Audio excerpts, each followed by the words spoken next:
Today, I will be the moderator of this first session, focusing very much on the work of local authority on local plans for heating and cooling. Planning has been defined as an enabling factor for the energy transition. I would go even further to say that probably is a prerequisite, and especially when it comes to heating and cooling, because of the very local nature of the resources needed, we really have a pivotal role of cities and local authorities. We also heard earlier this morning of the novelties from the EU regulatory framework, in particular, Article 25.6 of the new Energy Efficiency Directive requires member states to work with local authorities. So for local authorities to come up with local heating and cooling plans, all those the cities with more than 45,000 inhabitants will have to define local heating and cooling plans, which need to be, of course, in line with the national comprehensive assessments for heating and cooling and with the broader national energy and climate plans. So the very important element of the interrelation between the different governance levels. So today, I have the pleasure of introducing one of the projects we are funding. It's called ONHEAT, and whose objective is really to support, through a dedicated facility, local authorities to develop or even improve, upgrade their existing plans.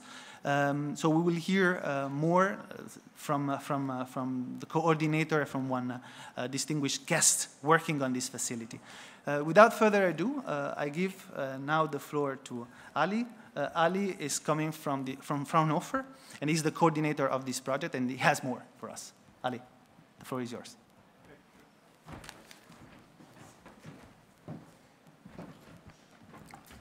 So hello, yeah, it works. So first of all, Luca, thanks for the kind introduction. As you already announced, heating and cooling is a quite important topic addressed by the Energy Efficiency Directive recast right now. And several years ago, we prepared a proposal which we submitted then to CINEA, which is on that topic. So today I'm going to give you a brief insight on our project and also services we offer.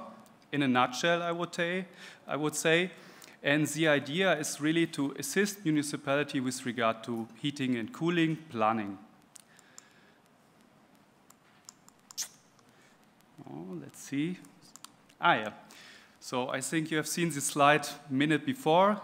Here's the content of my presentation.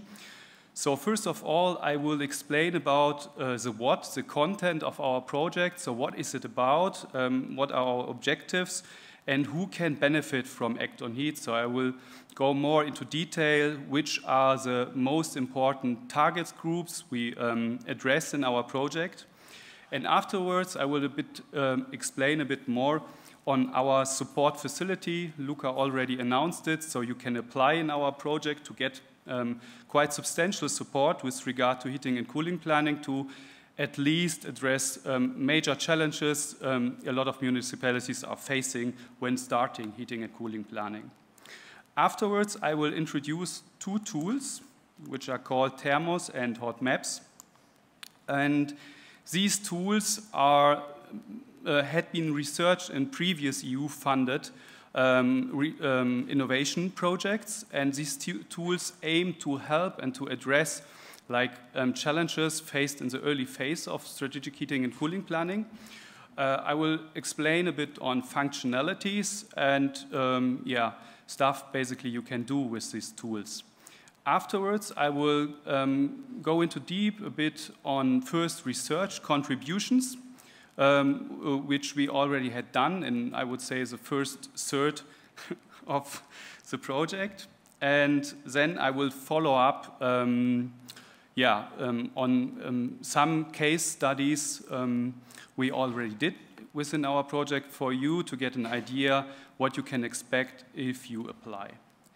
So who can benefit from ONHEAT? You already see here target groups or stakeholder groups listed. Some of them are marked bold.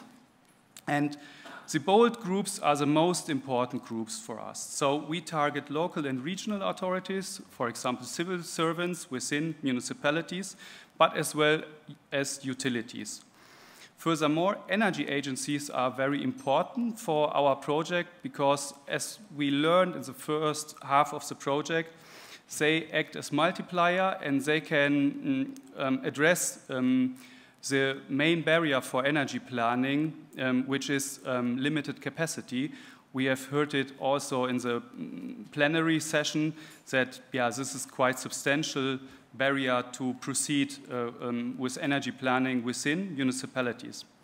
However, also policymakers and research and academia can benefit from our project because on our website we presented our research so far, so you can extract some knowledge from there, which will help you maybe on structuring heating and cooling planning, but as well on setting policies.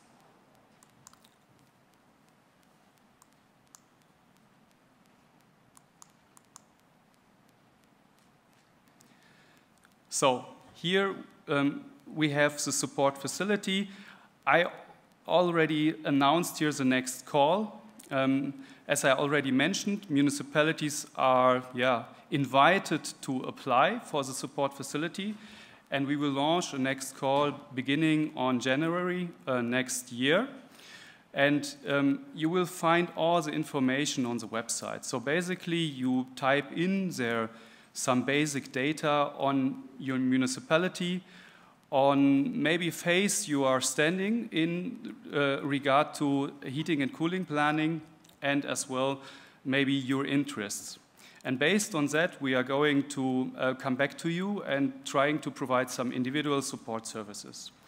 What are our KPIs in the project? So what we try to do in our project is to reach 120 municipalities, either directly or indirectly, with services being rolled out in ONHEAT. And from this 120 municipalities, we are going, or we will, or are already selecting 30 projects we identify, which are promising for, I would call it, a more detailed study. We call it pre-feasibility study.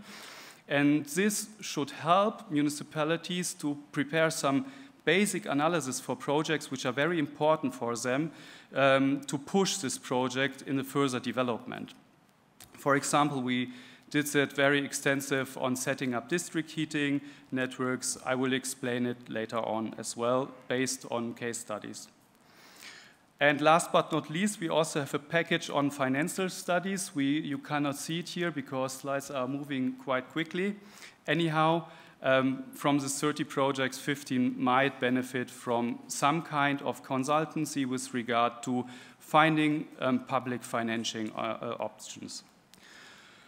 After you applied in the support facility, as I already announced, we are going to figure out what is needed, and based on this, our project team develops kind of like interactive webinars and online workshops.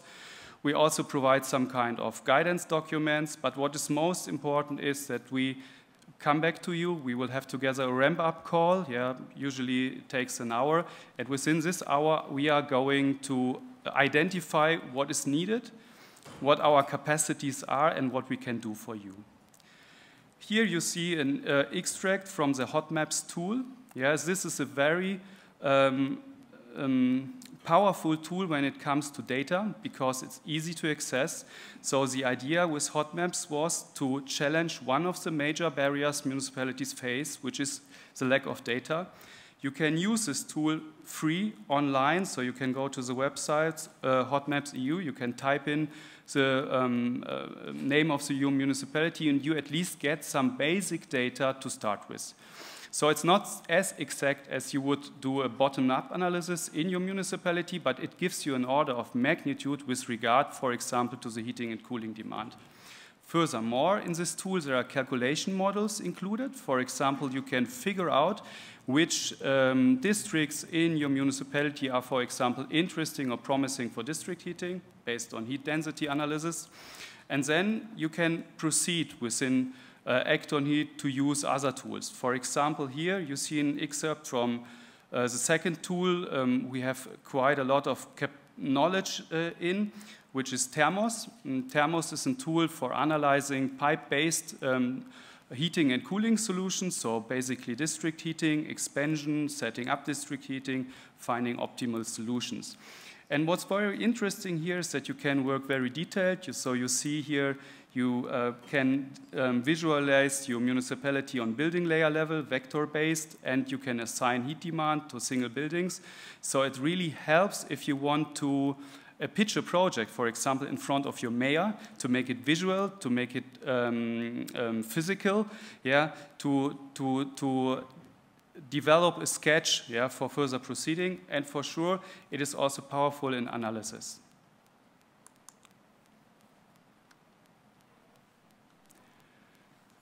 I already announced in the first third course of the project, we did some research in order to define our services, to predefine the needs, or at least basic framework. So what we in the initial phase did is to conduct a survey, to do a meta study based on heating and cooling or energy plans we could find, and we also conducted 15 interviews, yeah, to figure out what are success factors for strategic heating and cooling planning. It's quite an extensive research. You can find the results summarized in a report available online. Here you see an extract of the data collection exercise. So we analyzed documents from various regions in Europe, so north, south, east, west, so basically the whole Europe is covered. And what we try to figure out is, okay, which level of detail is addressed, which topics are addressed, what are objectives. And based on this, we also developed our survey guideline and also our guideline to conducting expert interviews. What we as well did then in the end, based on the survey, yeah, next slide, please. Okay, we have it here. You see an extract of the survey data collection. So, the survey was online in the first phase of the project, so nearly a month. And we got a quite extensive response. So we got results from nearly 350 stakeholders. And we analyzed then the data we received. And it's very interesting to highlight here, if we go back, that a lot of points addressed by my previous speaker in the plenary session are also reflected in the survey. So we categorized the data in two categories, so what is challenging and what is perceived important by the municipalities, or at least by stakeholders responding to our survey. And what we have seen is that they face data problems, they face capacity and knowledge problems, but also very important is the communication task. So, for example, they responded that to having clear objectives, also backed up by the mayor, are very important for strategic heating and cooling planning. And yeah, this gives kind of a background. And based on this, we did some it's always faster than me. We did some development of workflow, and what you have seen before is that our recommendation for strategic heating and cooling planning is not to address it too linear in your municipality. It's more kind of a process based on feedback we received. So you have a kind of like a technical area where you do all the technical stuff, yes, scenario analysis, collecting data, developing inventory and potentials. But that's not all. That is maybe a task where Act on Heat can help you, also where regional energy agencies come in to overcome the bottleneck of capacities. But even more, or even on the same level of importance, is the execution. So bridged by policy, measures very specifically has to be defined, and the next step is trying to roll out these measures. And we have a lot of feedback loops here. So if it turns out that these measures are not feasible in the field, maybe an adaptation of the plan might be necessary. Yeah? I brought 2 slides with me, which are popping up very quickly right now, although I'm not clicking on anything anyhow. So the first case study we did was for Sulzate. As I already mentioned, so we come basically from these 2 tools, hot maps and thermos. So in previous projects, most of the partners were working on developing these tools. So we are researcher, we are, I would call it, kind of technical experts. Anyhow, rolling out our services, we observed that municipalities need sometimes different kind of services. And in ACT-ONHEAT, we try to adapt as good as we can. And my first case study to showing you the, I would say, broad type of services we are delivering was on the Landesenergieagentur Hessen. So Hessen is a federal state in Germany with nearly 6 million inhabitants. And last year in Hessen there was a plan to implement mandatory heating and cooling planning on a state level. And they asked for consultancy by their own regional energy agency, and the regional energy agency applied then for our services. And what we did for them is not so much technical. We provided them trainings, interactive webinars, but what was even more important is that we went together with them to workshops with Hessian municipalities, where we try to clarify some points on objectives, on heating and cooling planning, on basic steps to help to develop their support services in an early phase. Right now, heating and cooling planning is mandatory in Hessen, so they set up really a service package also for their municipalities, and yeah, we hope to contribute to rolling out this as good as we can. The second case study was on Sulzate, so it's a town in East Flanders here in Belgium.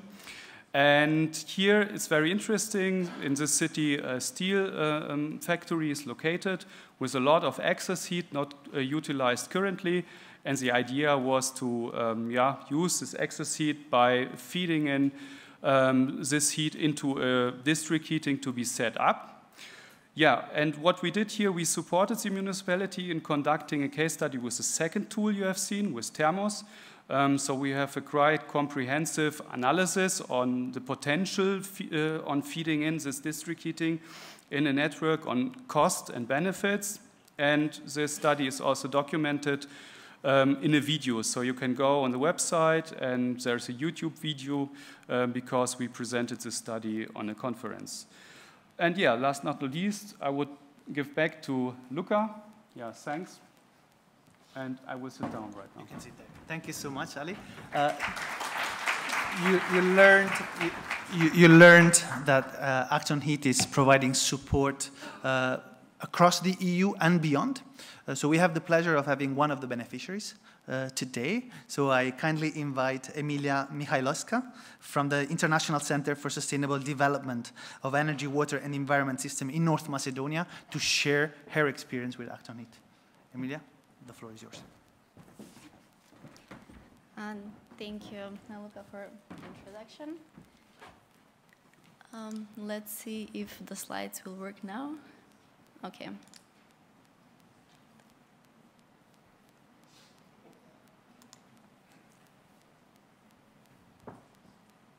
Okay. So just a short background story, how we got in touch with ACT-ONHEAT and how we managed to collaborate with them. So we're looking for best practices on energy planning in our neighboring countries. And we found out that these countries have a heat density map, heat demand map, sorry, but our country have not. So that's why we started the research gap in 2020. We wanted to create such heat demand maps, but we had a lot of challenges to get proper data. We managed to overcome some of the challenges with cooperation with the municipalities regarding the building stock, but also we managed to integrate within the EU project heat roadmap.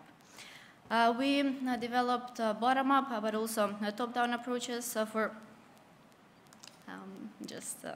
short comeback for the 3 municipalities in the city of Skopje. Then we decided that we don't want to stop here, so we tried to look for other support and how to continue the story that we started in 2020. So in 2022, we heard about we heard about the Act on Heat project. We applied in the project to cover the remaining research gap. But in addition, we also wanted to go beyond the heat demand maps only and to provide the techno-economic analysis for these cases. Okay. And just a short overview, as North Macedonia is not a part of the EU, we wanted to give a small background of the regulatory framework that is implemented in North Macedonia. As here you can see on the slides, we divided the documents that are energy-related and climate change-related policy contexts. So we are trying to transpose as many of the EU regulations that are currently within the European Union, and we are trying to improve our laws and to see how we can move forward with along with the more advanced countries. So here I will go briefly just to show that we have the energy law, last amendments in last year. Then also we had the energy efficiency law and the energy strategy that was adopted in 2019. But also we managed to create the program for realization of the energy strategy in 2021. And here what is important to mention that within this program we are also introducing the need of production of or conducting of heat demand maps on local level. So that's why we wanted to mention this document as one of the most important for us as a background why we're doing this heat demand maps. Also, I will mention the National Climate and Energy Plan. It's moving too quickly. I will go back once again. Okay, the National Energy and Climate Plan, which was the latest document conducted in 2022, which also aligns the goals and how we are planning to also policy measures that should be integrated in order to achieve the GHG reduction.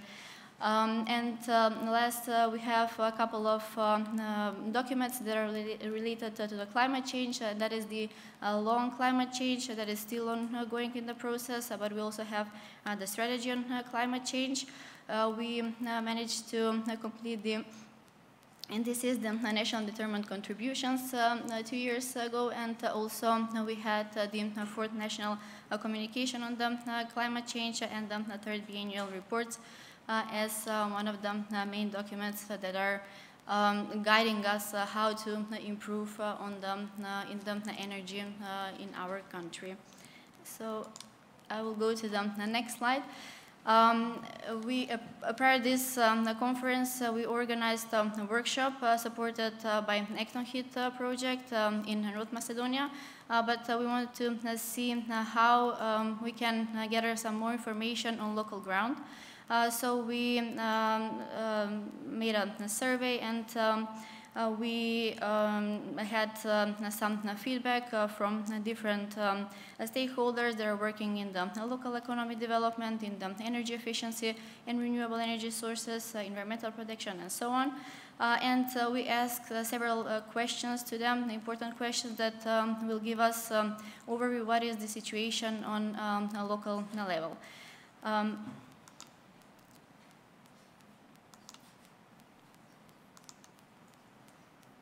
Okay.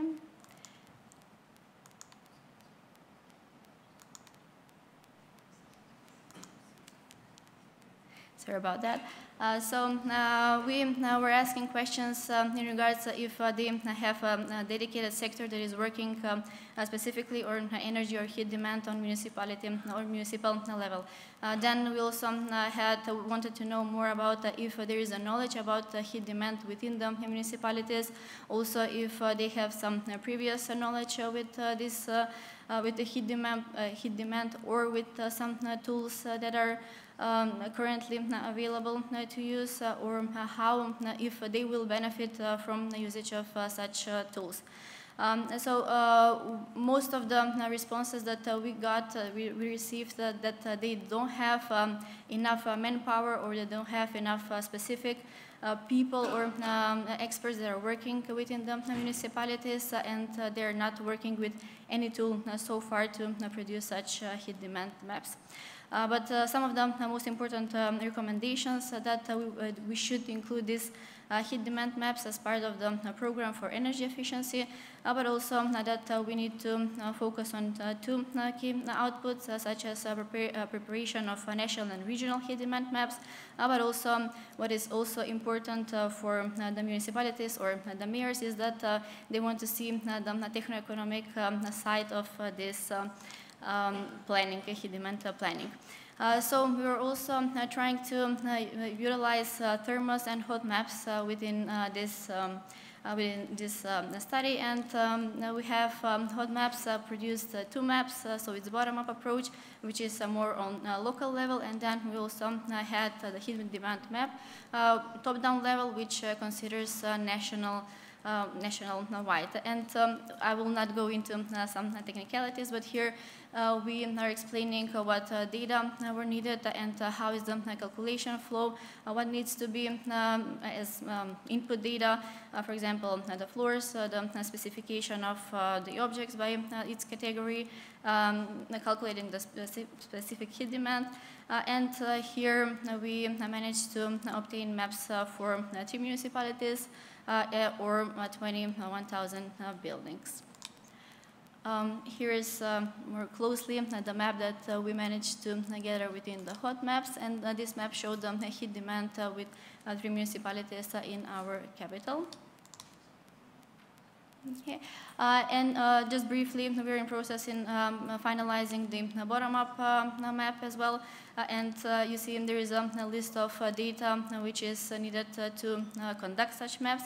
We have a lot of challenges because we are not in the EU database, so we have to search for data within different organizations and different levels, and the following step at this moment we are having as a QGIS raster, but the following step that we need to validate with the bottom-up approach and to integrate it into the hot maps. And lastly, we also had a smaller section to make the bottom-up approach with thermos tool and to produce heat demand maps, or more so to have the district heating planning, if it's feasible, to do it in this residential area that is shown on the slide. And it has around 1,000 buildings within one municipality. So we wanted to see how the current heating, which is individual, either firewood stoves or pellet boilers, can be changed with some more advanced technologies, such as heat pumps on the PV. We had to make some data adaptations regarding the tariffs, the pipe and the connection costs on the network problem, but also to renew on the supply problems, and the next step we want to have this heating solution with a proper techno-economic analysis. So I will then hand over to Luca.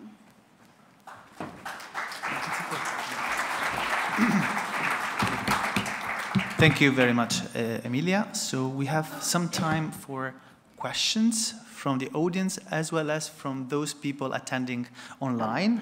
Please feel free to ask your questions, write down your questions. The floor is open for questions. We have this facility which is still currently open. We heard that the next call will be open in January, so there is an opportunity which is ongoing. So I have a question myself for both of you. I mean, you've been working now for 2.5 years on this project, and Emilia has been active already in hot maps. So I was wondering whether there is something which you have learned, of course, on planning for heating and cooling and working on specific projects for the decarbonization of the sector, which you now know and are aware of, but you didn't know before the start of this project?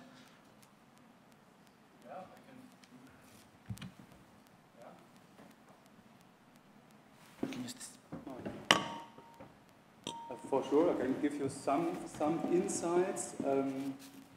For me, the most important outcome in the first third period of the project was that we designed ACT-ON-HEAT based on the assumption that we thought municipalities are doing the technical tasks for strategic heating and cooling planning.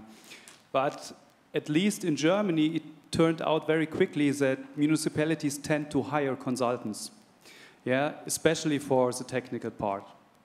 And yeah, this was quite a hard lesson learned because we had to adapt, yeah, within our project plan to be more flexible.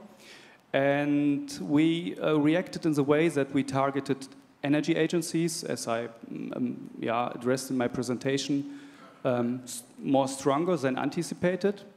Because here we have kind of like a stakeholder where the capacities for example, learning and getting training on thermos or hot maps are by far higher. And yeah, this was, I would say, the most important lesson learned for me. And furthermore, from conducting the interviews with the municipalities, we learned that it's kind of a word-of-mouth business. So it's like a regional business. So they tend to hire consultants they know from other services within, I would say, municipality departments. And yeah, that's important to be addressed when hiring someone. And yeah, I don't want to take too much time. Maybe I'll just follow up what Ali said. It's really important to know about this heat demand planning tools. I think that in our country or our case, we have a lack of information or right people. That's why we're trying to promote this. That's why we organized the workshop. But I think what is crucial is to get more trainings for the people that are working within the municipalities. We can, of course, offer help or support to some extent, but the people that are working within the municipalities are those who should be trained for such heat demand planning. Thank you. Thank you, Emilia. Any questions? Yes, please, the gentleman over there.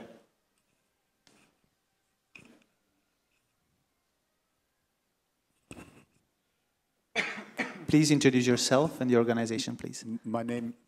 Hello. Yeah, my name is Reinhard Six. I'm working as consultant on energy efficiency, renewable energies, and also especially on district heating. So I'm very interested by your projects because I think it's a very interesting and important hand-holding process for especially municipalities in order to prepare such plans. But I have two questions. One is on the competition. I mean, you are not alone proposing heat supply to homeowners or apartment buildings. So how do you see the competition with heat pumps? Is it really serious or is this not really important? And the other thing is for me also, to which extent you define the heat demand need.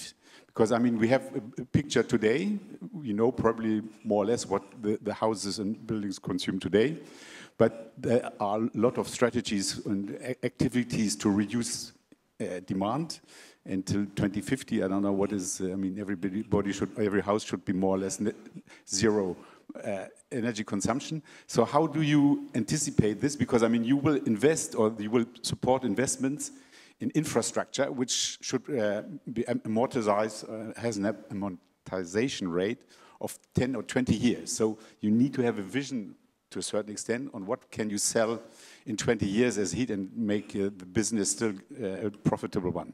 Thank you. Thank you. We take one more question and then we can reply. Sanjeev, please introduce yourself. Good morning, everyone. My name is Sanjeev Kumar from the European Geothermal Energy Council. It's a pleasure, very informative set of presentations. I just want to build on the comment beforehand. So in the geothermal sector, we support very much the planning, but what we're actually advocating is a legal reform as well, where you have the energy company or the distribution system operator in legal parlance who has all the data on the energy demand, and often they're not allowed to share that with local authorities over data protection requirements. So you have local authorities with all the political will, but the energy companies with the planning, power, and the ability to raise finance, and they don't meet in the middle. So what we're looking for is some kind of a mandate given to those DSOs to jointly plan energy systems with local authorities. We think that's the key thing that would kind of flip the whole sector. Be interested in your views on that one. My second question is the space in between. So we have, as the previous speaker said, there's competition from individual air source heat pumps, and yes, that means that planning becomes more complicated. We're also now starting to develop a tool looking at low to medium temperature heat communities and smaller heat networks. Because what we're finding is that in many cases, building a network for a small local community is more effective than building a district level system. Much more complicated to finance those, much more complicated to operate those as well. So I'm curious to know how you see this kind of small local heat networks, renewable heat networks taking off within the modelling that you're doing, and whether you think that local authorities need to be made more aware of this as a solution in order to be able to look at investments which are manageable. Thank you. Thank you very much. So Ali, would you like to react? I think there are two elements here. First, individual versus small, very small scale versus large scale. How do you take into consideration the demand over time and the issue of data protection? Yeah, great. So I'm trying to answer because it was quite extensive and complex questions. I mean, to the first one, that's what I'm observing very often when we are talking about heating and cooling planning. It's perceived very, I would call it district heating heavy from the audience, but in the end, I mean, the objective is to sketch a plan for the municipality, and there is room for decentralized heating and centralized heating. And when conducting the planning, both should be considered.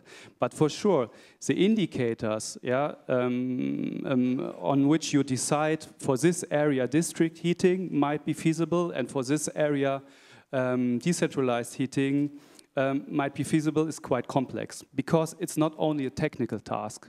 So that's why heating and cooling planning is so regional connotated, because very important is the policy boundary. Yeah? So district heating operators, for example, in Denmark, they have other boundaries compared to Germany. And so what we recommend here, besides the technical task, is to do some kind of stakeholder analysis, to really, not to be too naive, to also talk with your local utility, with your house owners, to figure out what are their interests and perceptions, and to have a clear policy analysis.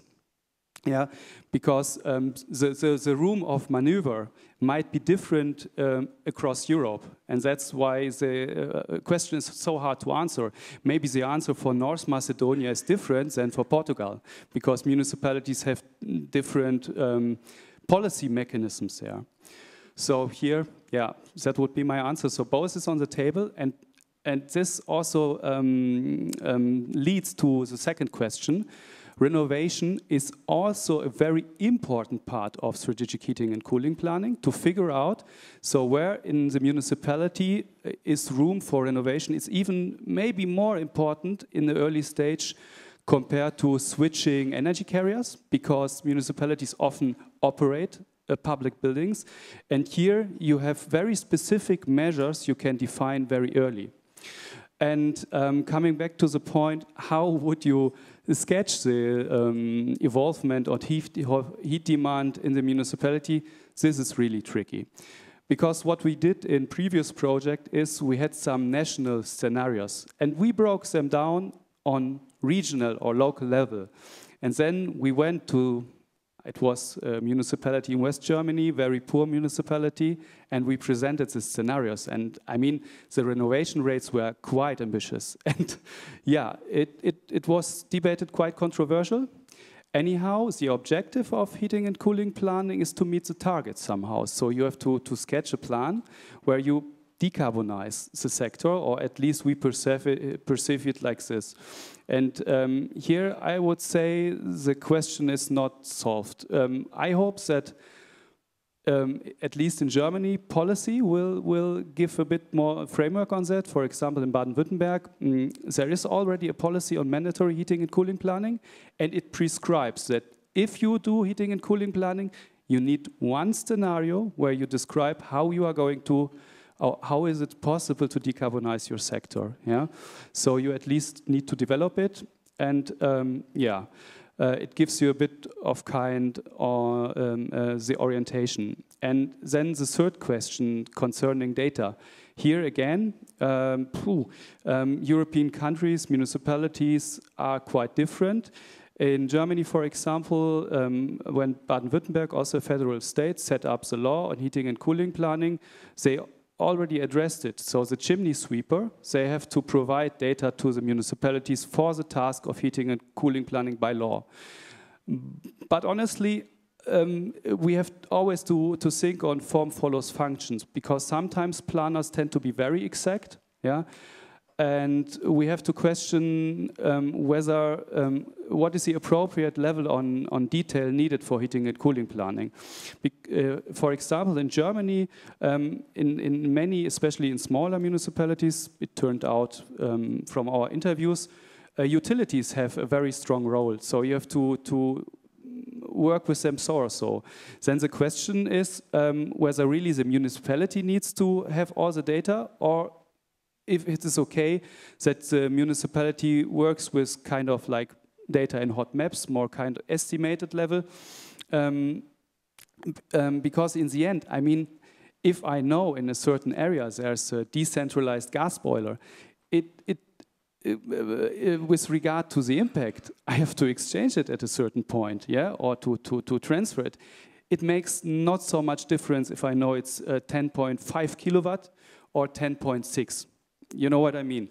And here, I think we are still also in the community of technical expert assisting heating and cooling planning kind of in a finding phase. So when this will be rolled out more, I think in some years we'll see more best practices on that, especially with regard on level and detail. Yeah. Thank you, Ali. And Emilia, would you like to react?